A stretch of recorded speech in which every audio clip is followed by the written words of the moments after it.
Hello, everyone, and welcome to this week's episode of the Rogue Deck Chronicles.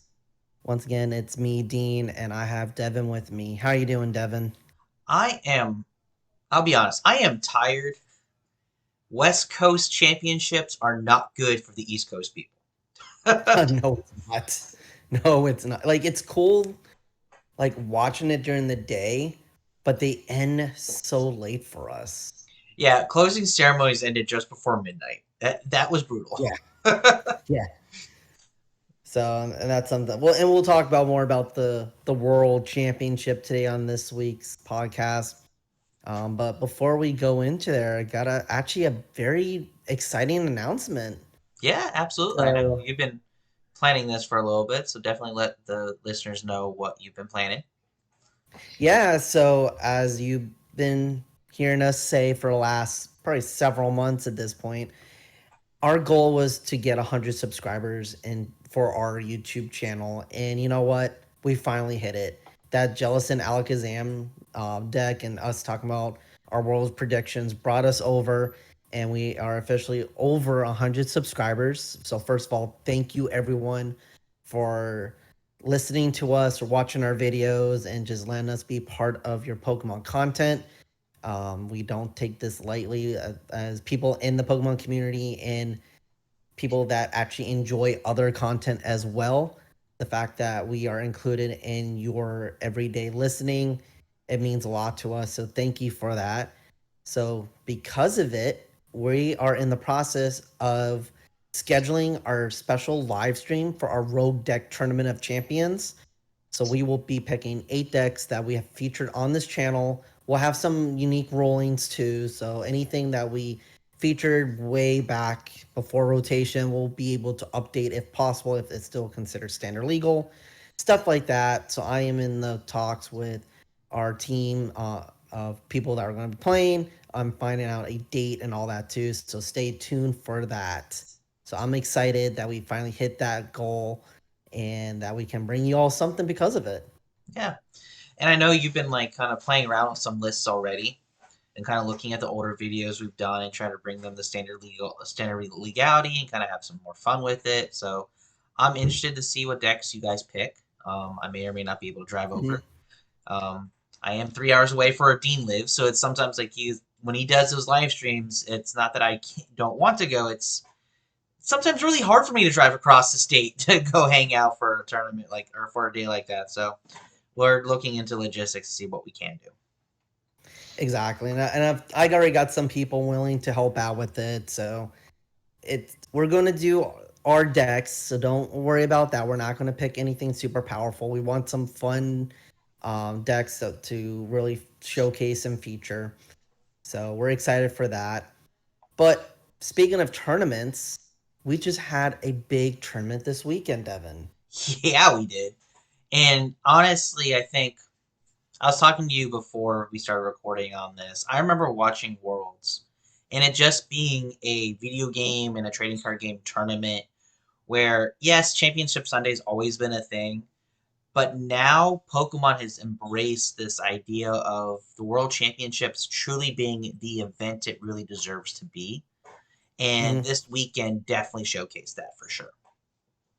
Oh yeah, like even the like with the opening and closing ceremonies, like featuring unique songs, like you can actually listen to that EP. I've been listening to it ever since Friday because those songs are actually pretty nice. Like, granted, we have to keep in mind that it's supposed to be for a wide range of an audience, like kids and adults.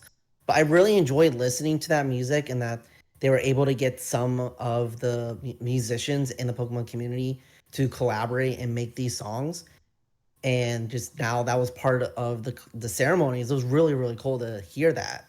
Yeah, absolutely. Like another piece I thought that was really cool was Sunday, where they did all of the matches in a large arena, and the stage was like honestly. I mean, with this day and age, just be 100% honest, you wouldn't be able to pull this off 2 to 3 years ago with the technology and stuff. But that stage was really engaging to watch, even from us watching it from home. I can only imagine how fun that was when the people in the arena watching that. Yeah, like seeing I'm like, oh, what are they gonna do? Because I saw the Unite setup. I'm like, okay, that makes sense for an arena. For someone that used to watch some esports like Overwatch and stuff, that it used to be always in an arena, you can make that work. But like, okay, how are they gonna do it for Pokemon Go? How are they gonna do it for trading card game? How are they gonna do it for the video game? And they made it work. Like I love the how intentional they were with the details and like for the trading card game specifically because I didn't watch Pokemon Go, but like you can see their bench on Yeah. the stage, and it was like really cool details. And one thing to also mention with the video game, I noticed that they did it on the Switch too because the graphics were so much smoother Well, than what Scarlet and I'm used to Violet watching. Scarlet and Violet was designed for the Switch too, not for the Switch. But in the video game, like you mentioned, if when they were under Trick Room, the arena floor had Trick Room on it. That was Yeah, really cool. Like obviously, if you were watching it from the YouTube channel, you wouldn't have been able to see that. But there was pictures from people from the arena be like, when Trick Room got up, the you saw the Trick Room animation on the arena or the sun or the electric terrain and all that kind of stuff. So they really had went a very good, very intentional, like you said, on making that experience a really good experience because it started at 12 p.m. our time. So it started at 9 a.m. local time and went all the way to 8 p.m. local time. yeah. It was almost a 12-hour experience for the people who attended Championship Sunday, and that they made it worth it. To be 100% honest with you. Absolutely. Like I wish I was there. I know that's going to be a bucket list goal for me one day is to just even just spectate because as you mentioned, it's now more of an event than just like a giant tournament. Hmm. So just seeing all these details and I got a question for you for someone that plays the video game. Yeah, The the setting where they did the battles was that just specifically made for the championship because I never really seen that background before. it's It the looked like it was like in front of the school, like the school yeah in the game or something like it that. is. It's located in the front of this school. It is a post game environment. It is after you become the champion of the vanilla version before the DLCs, right? Okay. There's an Ace Trainer tournament that you can unlock, and that was the arena for the Ace Trainer finals. It was set at Okay. night, but yes, no that is something that's naturally in the game. Okay. I've seen it in other like settings, like they'll be on the beach or in that's where you do the champion or the elite four stuff like that. So that was Yeah, really cool to see that. But yeah, the intentionality that Pokemon did for the viewing home at home viewing experience, it was really it was really entertaining. We did a watch party with me and some of my friends, and we're watching it and we're playing card games, and it was just a fun atmosphere. We do this every year. hmm It's it's something we really look forward to. So speaking of watching the tournament, let's go over some of the results and what we saw. yeah. I mean, there was a ignoring Championship Sunday for a little bit. There was a lot of really good matchups on stream for both Friday and Saturday. Hmm. I didn't really get much to catch much of Friday. I know we got the tail end of Saturday. But one thing that I guess was the talk of the, especially the top cut of the Saturday portion, was we had another sad prize moment in a game that mattered in the top eight, which really sucked. But it's one of those Yeah. situations where it sucks because it was a game three. If it was a game one or game two, you would have just been like, okay, whatever. But in game three, Piper Lapine had three of her four Gimmighouls prized and didn't realize it until she did her first search because she started with a Genesect and she does a search. And her body language, she did not show it, but everyone was like, oh no. Like, it gave me flashbacks of when, who was it that had the three Rowlet prized in like a tournament final? Oh, I don't remember. I just know there's always one, and during one of the big tournaments, there's always when you have like a lot of your main Pokemon prize. Because I remember there was a meme where someone prized three of the Arceus Vs and two of their V stars, and then actually this happened again in the semis with the finalists. He prized all three of his Dragapult EXs, Yeah, he still which somehow won that game, which right? isn't as big of a deal as prizing three of your gimme goals, to be honest. But we're watching. Me and my friends were watching that game. We're like, oh no! And then we saw the moment when she realized, because like you said, she held it really. She her poker face was really good, Yeah, she and she did didn't not let her sell opponent that at know. all. But you can tell, like if you since we knew at home, she's looking, like she's going through her deck, and all of a sudden you see her go like this, just a little a head tilt, and that's Yeah. like, oh, that's when she realized that she is in very hot water.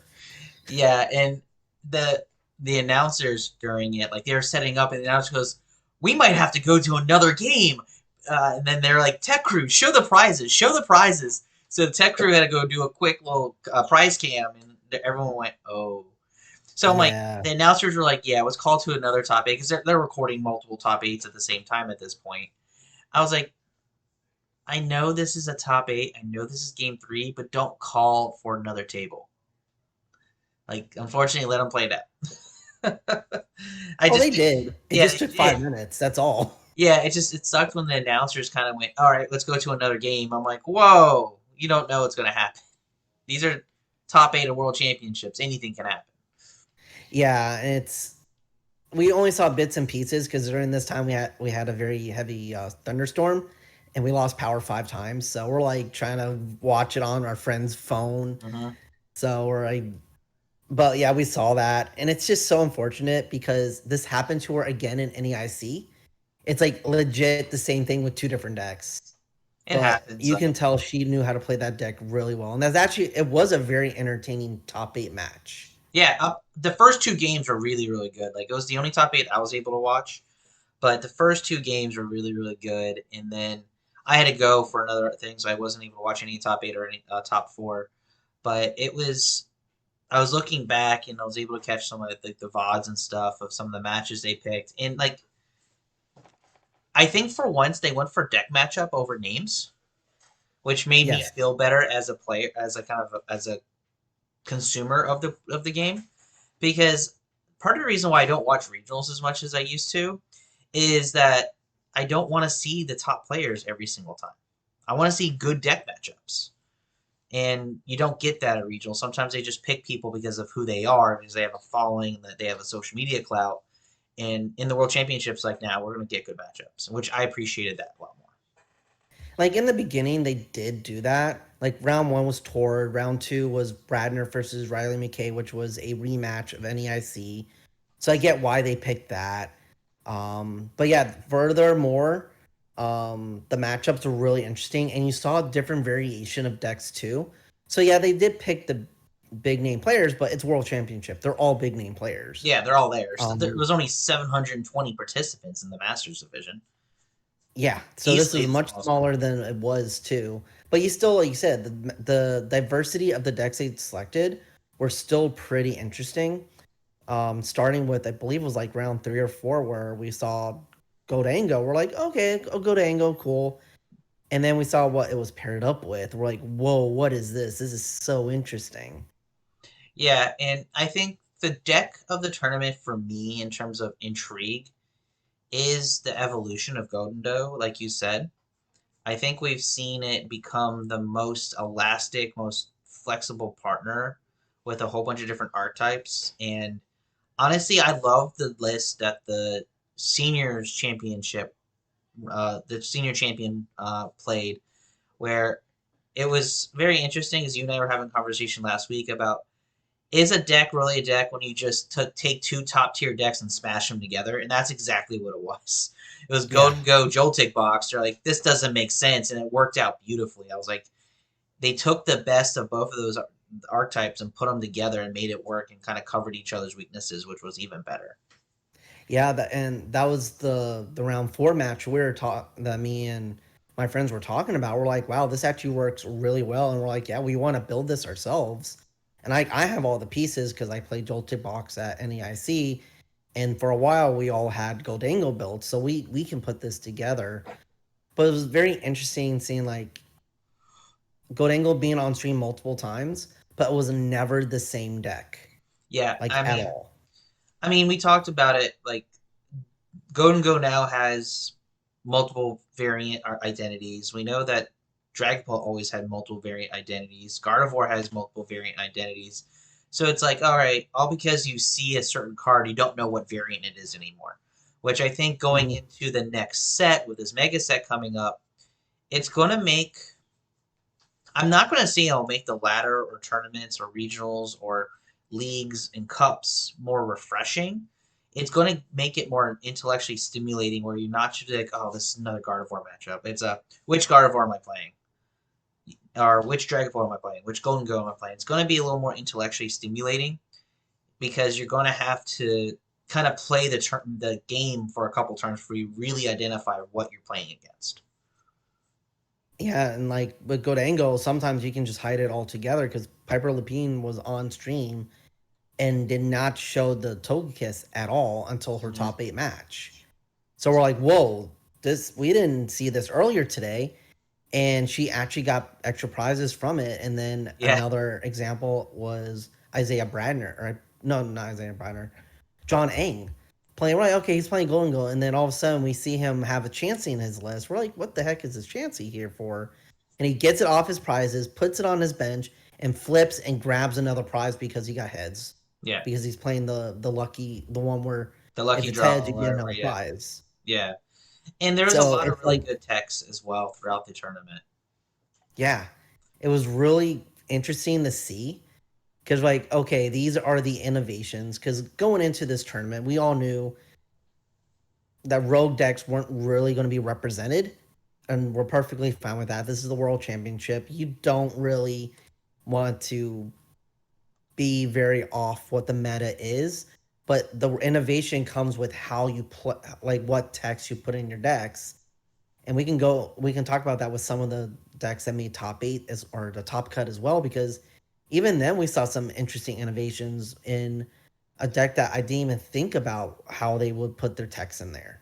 Yeah, I mean, I think, like you said, the Togekiss line in Gholdengo Piper Lapine's deck was a great tech that no one saw coming that had great upside.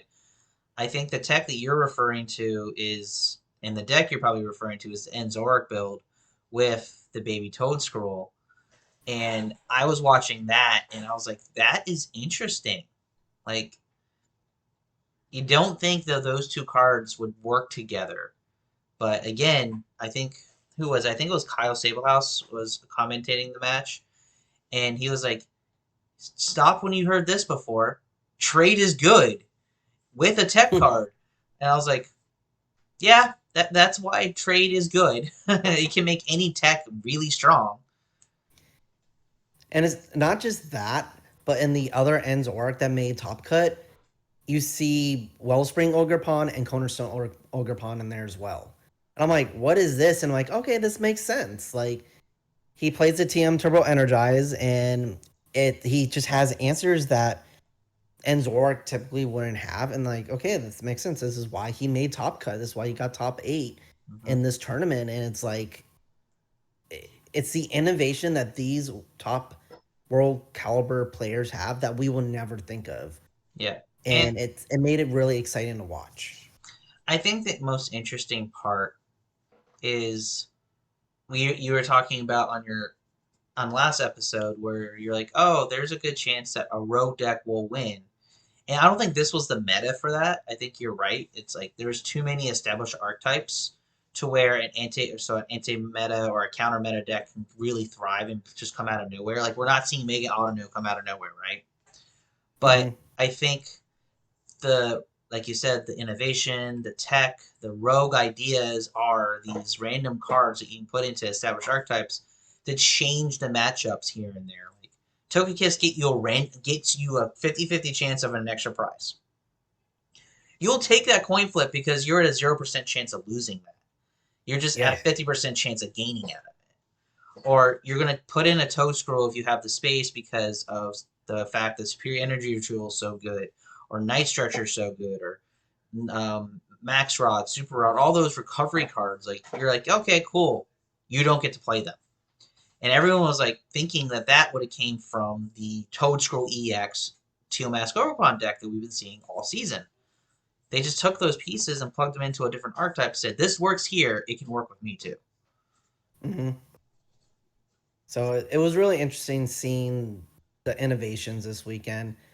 And something else too is like there was decks that made top cut and did well that I did not have on my bingo board. Who knew Charizard EX was going to come out of nowhere and be top seed going into top cut and get top 4 and have 2 of them in the top cut as well? Yeah. More guards made top cut than Gardevoir. Yeah, and I think John had it on point where Gardevoir. I don't think Gardevoir flopped, but I think Gardevoir definitely seen the biggest drop off out of the top 4 archetypes. And he was exactly right. He goes, it's just not going to have a good conversion ratio, but someone will pilot it. And Riley in the Masters division piloted excellent. Like he was the bridesmaid the last tournament. And he goes, that's not good enough for me. I want to become the bride. And he just ran really, really hot toward the end of the tournament. Now, granted, to make top cut, you had to have no more than 1 match loss. So Yeah, the top cut, that top 11, that asymmetrical cut, it was one of those. If you got 2 losses, you were flirting with that 11 spot at best. Yeah. So it was very interesting. And it was also interesting too because they played less rounds. This is probably the least amount of rounds in I wouldn't say in a TPCI tournament because I think the LATAM region had to deal with this, but like we're in being part of the North American region and even the EU region, we never had to play only 3 rounds day 2. And they only played 8, 9, and then 4. Yeah, they played 8 day 1, 3 game day 2, and then asymmetrical cut. And so day 2 was 100 and just about 127 people. 127, yeah. Every single one. Everyone got top 128. Yeah. Well, here's where this 127, the records of these 127 kind of matter. None of them had more than 2 game losses. Yeah, you had to go 5-2-1. 5-2-1 or better. Day 2. And if you were at 5-2-1 going into day 2, you're already eliminated from the top cut. Yeah. But again, World Championship, you want to have those rounds matter. Now, I kind of wish day 2 mattered a little more, but it's really hard to make that a thing and not extend the tournament longer than it needs to be. Oh yeah, like day 2, it was already like a 12-hour stream, and that's with only 3 rounds. 3 rounds plus asymmetrical cut, 8 and 4. So we're talking about 3 rounds of top cut plus 3 rounds of Swiss. Yeah, so it was already a long day because they were trying to get all the good matches in.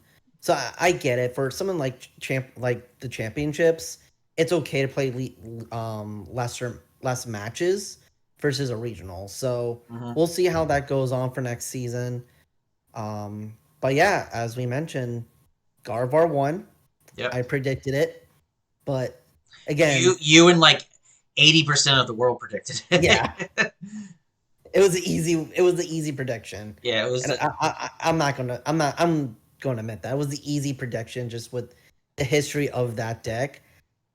I was not expecting only 1 Gardevoir to make top cut though, so I almost lost.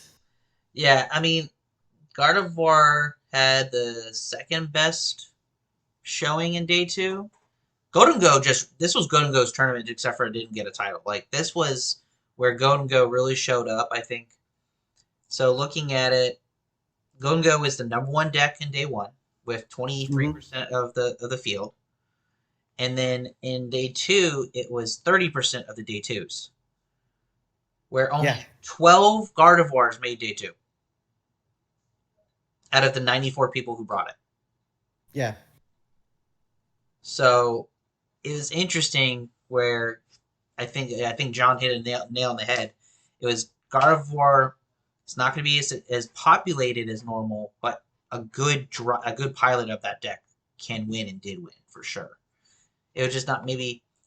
I mean, some people probably had Riley on their bingo card. Let's be 100% honest. He just got runner up at NAIC, but it's one of those situations where unless you were following the TCG anytime in like the spring onwards, Riley came out of nowhere. And I think he even admitted that on his post-match interview because I don't even know why I wasn't expecting to be here. No one was expecting to be here. It's just I ran hot at the right time of the year. Runner-up at NIC gave him his auto bid, and now he's world champion, and now he's automatically qualified for next year's tournament, and he's going to have to find a deck that's not Gardevoir because Gardevoir will rotate. Yeah. So it was congratulations to him. He definitely deserves it. And second place winner to Justin Newdorf playing the Dragapult Dusknoir deck. First year master. Yes. And he's the veteran out of the two of them, ironically enough, because he is not a stranger to getting top 8 at Worlds. No, He this did is that several times in seniors. I want to say this is his second or third top 8 worlds. Yeah. So like I remember listening a little bit of the pre-game where they're like, yeah, this is nothing new for Justin. Like he's used to this. Everyone was worried about Riley. And it's like the 16-year-old first year master being at least in the driver's seat for the atmosphere at the very least. It's like mind-boggling. Like who would think that will be something that he will have the advantage on? But he can't. Like he it was another one that came out of nowhere. Like unless you followed the senior division, I didn't know who this player was until really seeing his name throughout the tournament this weekend. And yeah, got runner up in his first Master World Championships. Being 16 years old, he has nowhere but up to go.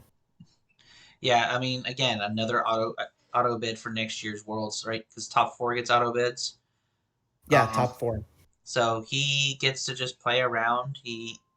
Both these players are definitely just going to enjoy the season next year, figure out new decks, and kind of go from there. I'm sure they're going to be leading their training groups and their player groups to kind of figure out what will be the next hot card. And I think with this upcoming Mega set, obviously a new Mega Block's coming, and we're going to be seeing definitely cards that will highly impact the meta, and people are definitely going to start playing these decks. Like, let's just call it what it is. These mega cards are powerful. Yeah, so I guess we can transition to some of the announcements from the closing ceremony for Yes. TCG. The big one is Charizard EX. Or Mega, sorry, yeah, Mega Mega Charizard Charizard EX. EX. Or yeah, so Yes. that is coming, and that card is really good. No Yeah. surprise, it's a Charizard card, but No, it of is course like not. very good. Yeah, so it's Mega Charizard X EX. It's a stage 2 Mega Pokemon that's a fire type. It's 360 HP. And obviously, it has the new Mega Rule, so if it gets knocked out, it's worth 3 prizes. And then it has 1 attack. For 2 Fire Energy, Inferno X, which is a 90 times multiplier, and you discard any number of Fire Energy among your Pokemon, and this does 90 times for each energy card. Each card, not energy card, each card discard this way. So these Mega Pokemon are hitting 310, 370, 380 HP. Like the Dragonite EX that was released is 370 HP. So we're getting into these territories of massive HP, but you're giving up 3 prizes, and I am a little concerned, but that's a conversation for another day on what the meta is going to be and what the format's going to be like with these 3 prizers entering the format. Yeah, I remember playing in the tag team era, and I will say it's been the most criticized format in the modern Pokemon realm just because it was so quick. Granted, we had ADPZ around, so that didn't help either. You're actually taking 4 prize cards Yeah, instead of 3, so that at least we don't have that for now. yeah, But yeah, this is going to be a conversation we'll have closer to the release of this Mega Evolution set, which really the pre-release starts next month. We're yeah, already talking about it with my locals about what we're expecting and how many people are going to come out to it.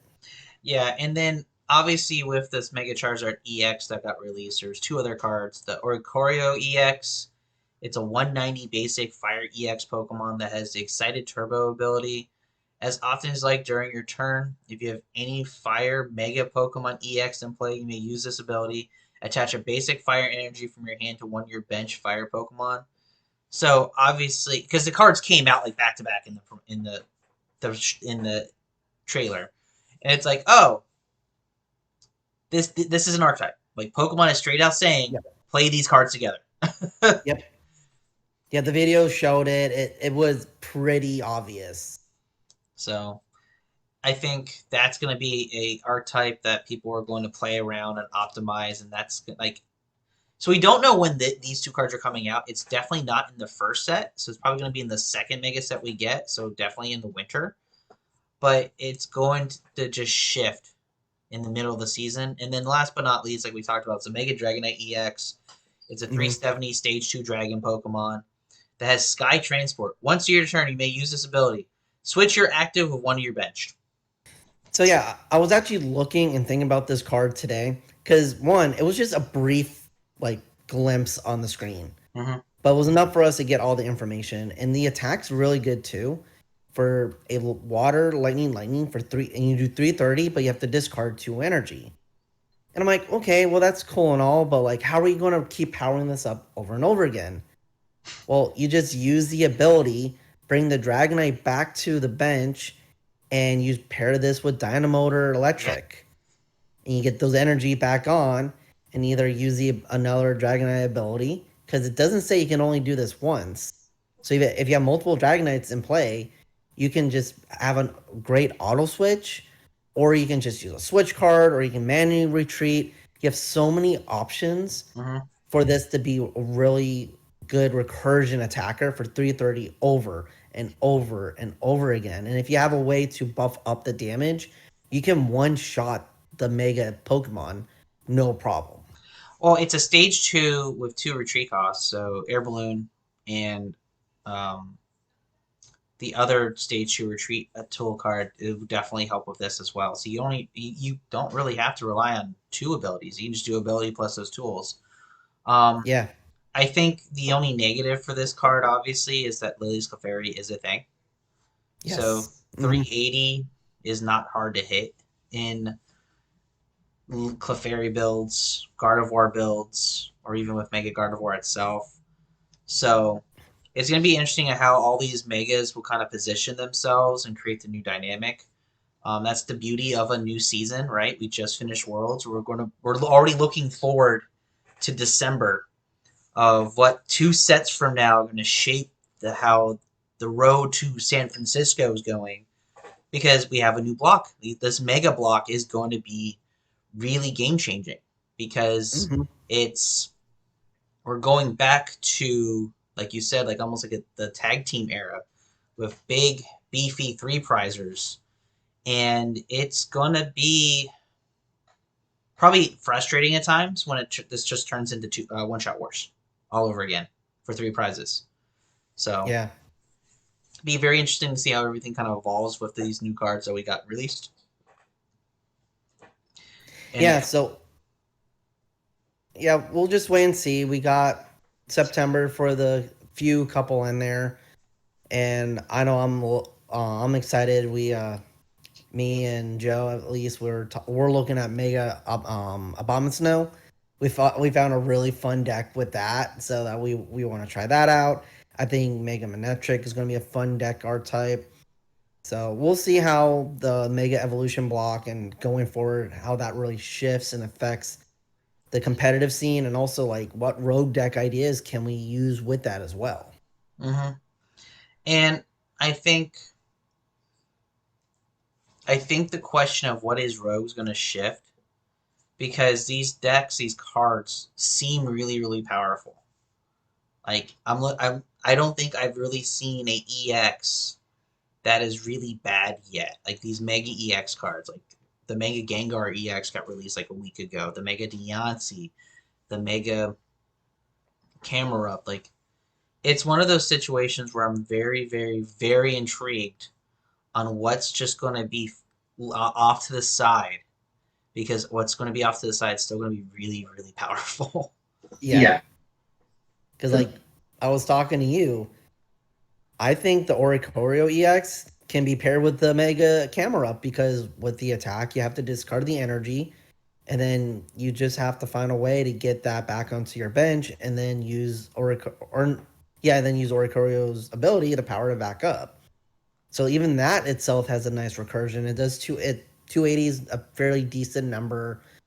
So it's like yeah, I agree with you. There's really no super bad mega Pokemon. Like we have super bad EX cards, but we don't have any super bad mega EX Pokemon right now. Yeah, it's just gonna. I want to see what the triangle's gonna be. Let's just be 100% honest. That Oh triangle's yeah. gonna shift, and I think the top 4 or 5 decks that we saw this weekend are going to shift very quickly, and they're gonna. I hate to say it this way, they're more likely going to get power prepped, and it's going to be a Yeah. very different meta going into the next set of regionals.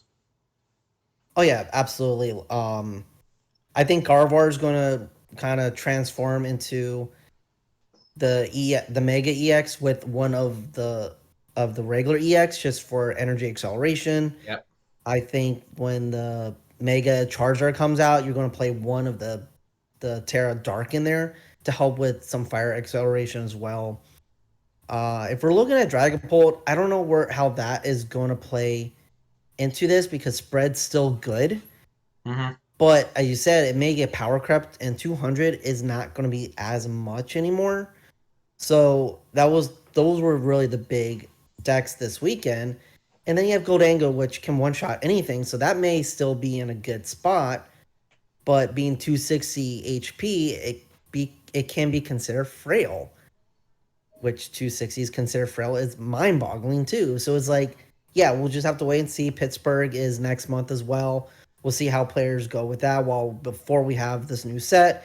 And then as we go into Las Vegas, Toronto, and into LAIC, that's when we'll really see these decks kind of rise to the occasion. Yep, exactly.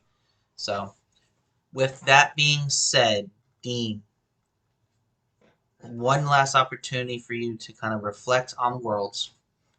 What was your biggest surprise from the weekend? One of the biggest prizes for me was seeing how diverse the top cut was and what decks made top cut. Because I was not predicting Enzorark, I was not predicting Raging Bolt, and I was not predicting Zard Pidgeot. But it made a very nice, clean, diverse top cut for once versus having 8 Gardevoirs or 6 Dragonbolts. So it was really refreshing, but it wasn't the decks I was expecting either. So that was really cool.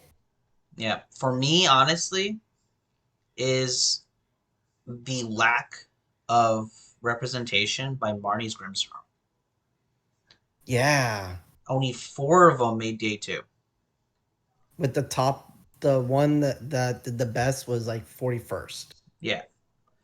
And I thought Marnie's Grimmsnarl was a little bit better of a deck.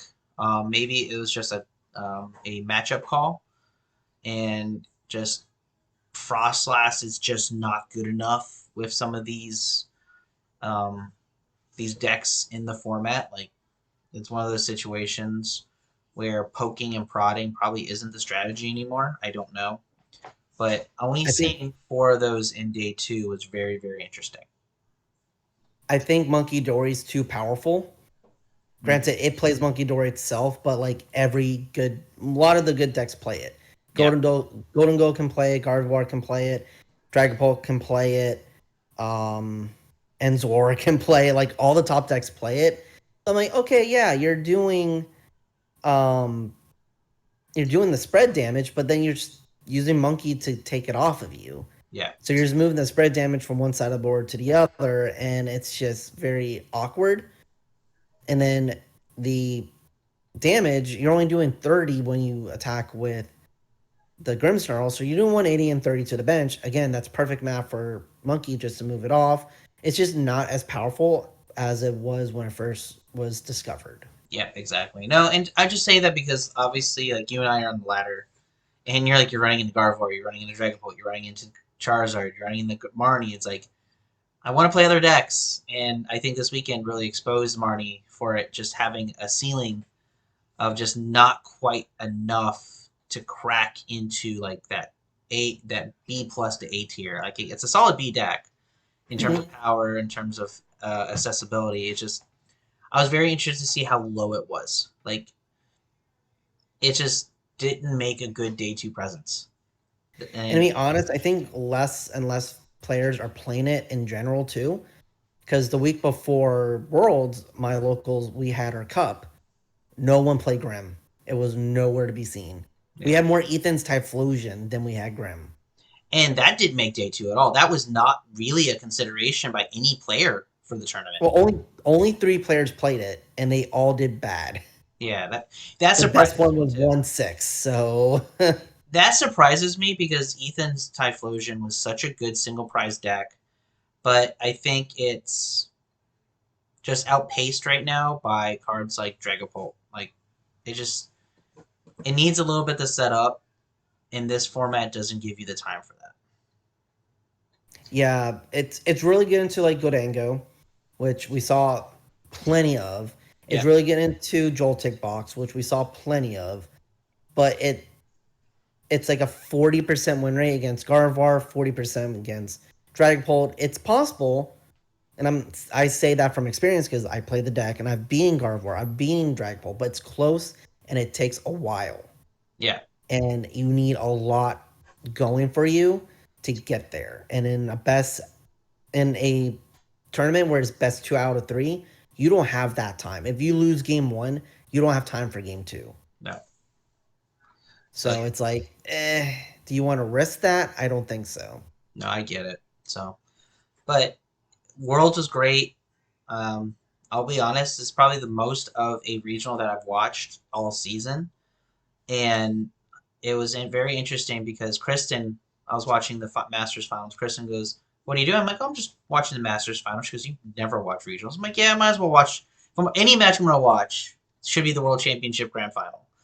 Yeah. And she was like, "What's happening?" And I was saying everything, and then like 30 seconds later, the commentators were saying, and she goes, "That's right, you have a podcast on this."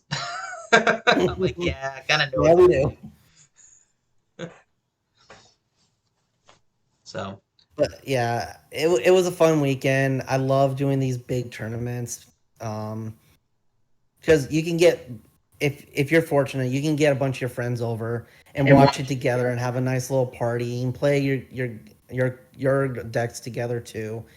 And we just made a nice like guys day with it. So it's like you said, it's the world championship. It's a big deal. Everyone loves it. It's top caliber player.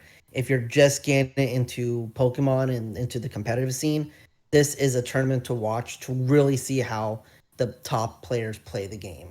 hmm And then, obviously, well, the shameless plug that Pokemon always wants everyone to say is go to Pokemon.com, go to the Play Pokemon section, find your local leagues.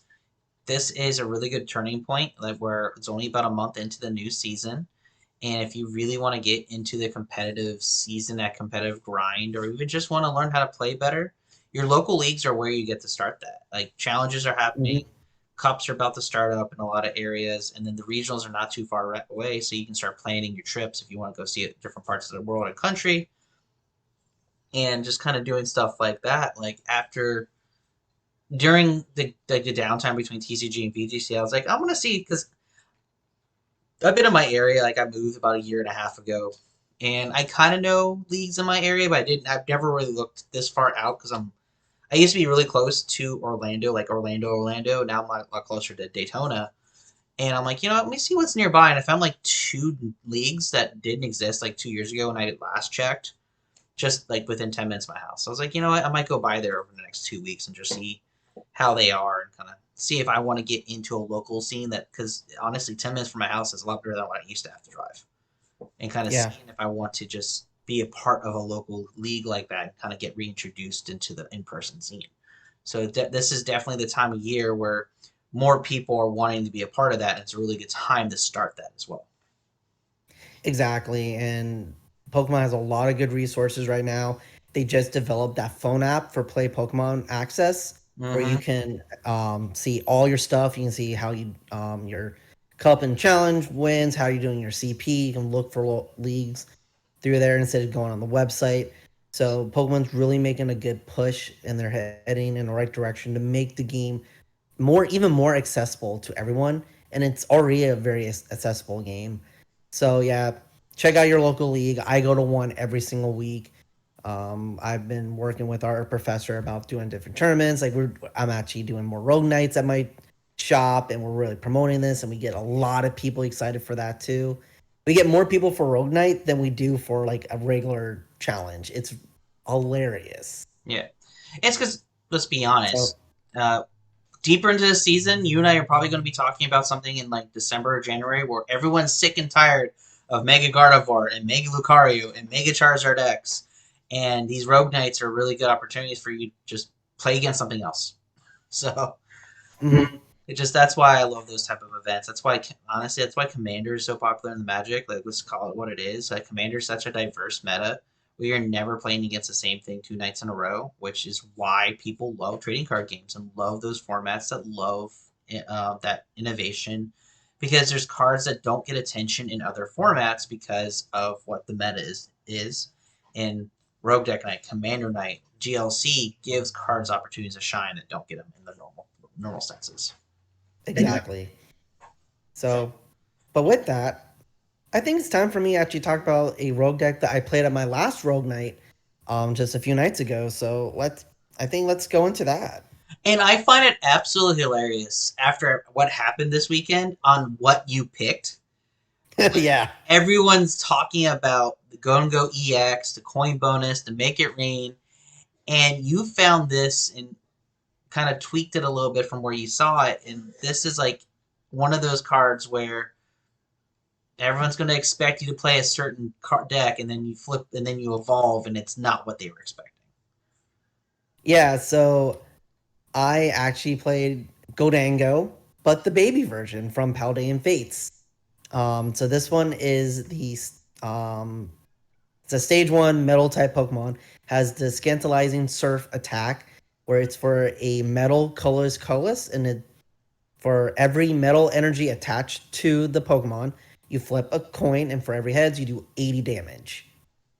It's So it's really funny because I'll set up my board, and it's all the Gimmighoul's. And even at Rogue Night, people were like, that's not, like, I thought you said Gholdengo was banned. I'm like, no, Gholdengo is not banned.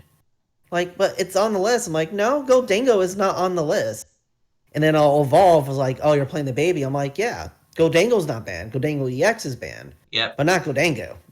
Yeah. So it was like really cool to have that interaction. I played a deck similar to this concept, pre-rotation with Basque Legion and Heatran. So this is kind of along the same line. Um, it's nerfed a little bit because you don't have an easy way to recycling energy like you did with the Basque Legion. So you have to really rely on your energy recyclers. But unlike Heatran, the baby Gholdengo does not discard the energy when you use the attack. It only gets discarded once you get knocked out. Yeah. So as long as you're able to stream multiple attackers, granted each one of them is 3 energy apiece, you will be able to kind of just coin flip your way to victory effectively. Yeah, and then you're using them tangs, you're thinning out your deck. I do play one Genesect EX, and honestly, I love the Genesect EX because you'll see him in the videos for this week for the Rogue Deck Showcase. It's really good thinning because even if you are not going to evolve, you can thin out the Gholdengos out of your deck. So when you use the Metang for the Metal Maker, you have a higher likelihood of getting those metal energy versus pulling up Pokemon or whatever it is. So this deck is all about trying to thin as much as you can to hit the Metal Makers as efficiently as you can. Mm-hmm. And it's a really fun deck. Like I played against the really tanky decks like Charizard. I've played against Garchomp and stuff like that. And it's like if you can high roll and actually get the one shots, it's so funny because no one would expect that. Yeah. It's just like in Pocket, like TCG Pocket. There's so many different decks that it's coin flip based on how many energy you have, and it just you don't want to be in the other end of a high roll. Let's put it that way. Yeah. So it is a very high rolly deck. I do play one Heatran in there for the guaranteedness of a one shot if you need it. Um, but you're really going into the Gholdengo strategy. And you're a pure single prize deck. I play no multi prizers, so no Fez, no Squawk. Well, you have the Genesect, Really, but you can attack with that if you're absolutely desperate too. So it's yeah, Genesect is really your support. That is your backbone of how you get your engine going for sure. yeah. So that's the only multi prizer I play. And honestly, the way I have it built, if you prize it or can't get into it, I'm not as like scared of it. Mm-hmm. Um, I put in a Hilda in there, and honestly, I put in the Hilda because I couldn't find my Brock scouting because my cards are just packed away somewhere, and I'm like, I know where my Hildas are. I just order these cards. I'm just gonna put a Hilda in there, and the Hilda is really cool because you get your evolution, so you get your Ghodengos if you don't have your Genesects or your Genesect, and you get your energy. So it's one easy energy to attach to your Pokemon. And I also play reversal energy, so if I need to just thin out the reversal so I can hit my Metal Maker, I can do that as well. Yeah. So yeah, so the Hilda was actually a very good add to this list, and I was very surprised by it. Yeah. So this week, Friday around noon, we'll have the showcase for the baby Golden Go up, and then we're just kind of trying to just basically everyone is waiting for the mega set. We are too. The black and white set is so massive that we're just trying to give it a little more attention. I think the Genesect is a really good add from the black and white set as well as the Hilda. So I'm excited to see what other ideas we come up with going forward. Like we said, this is a great Worlds is like summer camp. You know that great feeling you have when you go away for summer camp and you want it to continue. That's what Worlds did this weekend for a lot of players.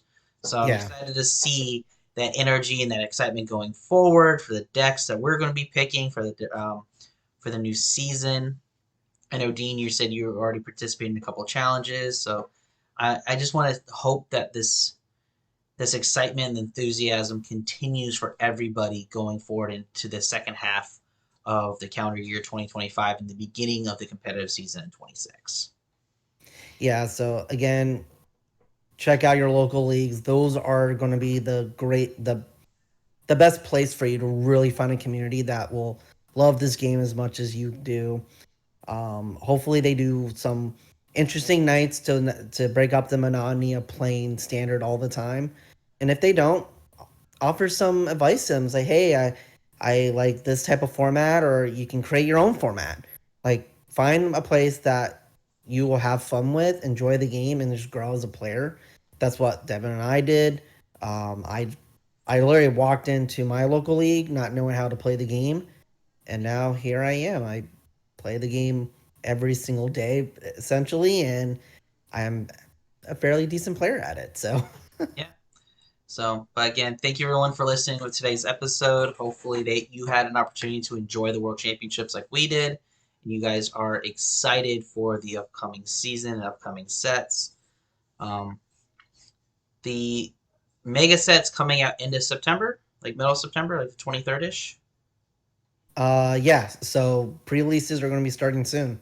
So definitely enjoy the Labor Day holiday for over here in the States. Pre-releases will happen in a couple weeks. And enjoy however you want to engage with Pokemon. There's a whole bunch of new stuff coming out with the franchise very, very shortly, and I'm excited to see what everyone's going to do. And honestly, I want to see what Pokemon does in TCG. Like, we have a couple cards, teasers here and there, and honestly, I can't wait to get our hands on this Mega Block. I think this is going to be the next great block. It's a mechanic that I think can't fail, but we'll see what they do with it. Yeah, there's a lot of nostalgia with the Mega Evolution. So I think a lot of older players may come back to the game, and with that comes experience and just a different view set of how to play. So I'm excited to see that. But with all that being said, Devin, do you have any final thoughts for our viewers and listeners today? No, I love watching Worlds. It's always one of those fun weekends. And honestly, I love the fact that Pokemon is embracing the fact that this is an event, not just a convention. And I cannot wait to see how that mindset goes towards the regionals for the next year or so. Because I know they're just not going to keep it just in one event a year. They're going to grow that experience out for the players and for the spectators going forward as well. Yeah, I totally agree with you. I can't wait to go to some events. I know I'm planning to go back to NEIC. I want to go to 1 or 2 regionals this year, and I'm excited to see how they grow with the fan experience portion of it. Absolutely. So, but thank you for listening and watching to this week's episode of the Rogue Deck Chronicles. Please like and subscribe to this video. We already hit our goal of 100 subscribers, but we want to grow our channel more. We want to grow this community. So please tell your friends, tell everyone about us.